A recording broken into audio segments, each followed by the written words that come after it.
আসসালামু আলাইকুম। অফিস থেকে ফিরতেছি, গাড়িতে আছি। বছরের মনে হচ্ছে শেষ স্নো চলতেছে। এই সপ্তাহটাই হবে স্নো, এরপর থেকে আর স্নো হবে না।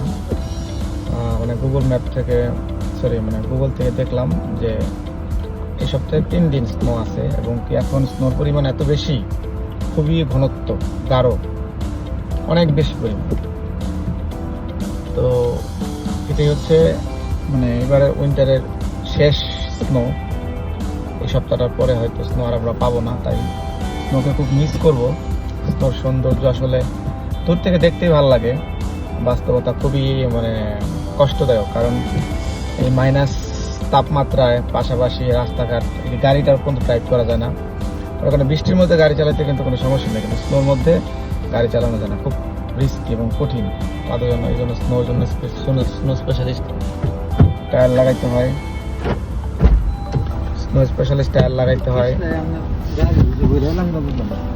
তো হাঁটা চলা করা যায় না, অফিস যাওয়া যায় না, জনজীবন খুব কঠিন হয়ে যায়।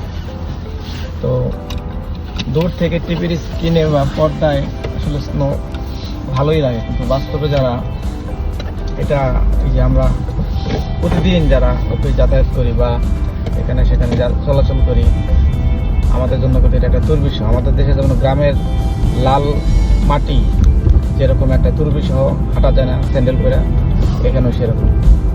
একাতে মাইনাস তাপমাত্রা, তার উপরে যে স্নো থাকে, এটা মনে করেন যে মরার উপর খাড়া হয়ে মতো।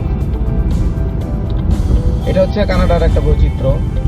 এই সময়ে একটা সময়, অর্থাৎ কানাডা যে 12টা মাস, প্রতি 2 মাস আমাদের দেশে যেরকম 6টা ঋতু, 6টা ঋতুতে 6 রকম তাপমাত্রা বা 6 রকম আবহাওয়া, 6 রকম বৈচিত্র্য। কখনো কখনো কাদা, কখনো বৃষ্টি, কখনো শীত। তবে বাংলাদেশে তো দিনকে দিন শীত নাই বললে চলে, সবসময় গরম থাকে। ঢাকায় তো শীতের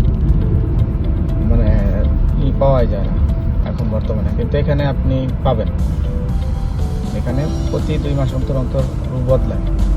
যেমন সামারটা, যে সামার আসতেছে, সামারে একটা সময় দেখবেন একদম কড়া লাল পাতা, আবার দেখবেন যে কমলা কালারের পাতা, আবার দেখবেন গ্রিন পাতা।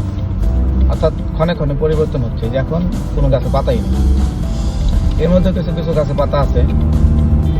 অর্থাৎ কানাডা আসলে আপনি সম্পূর্ণ সময়টা, প্রতি সিজনটা আপনি খুব ভালোভাবে এটা এনজয় করতে পারবেন। তো এটা না হলে নাকি ভাল লাগে না। গতকালকে কানাডা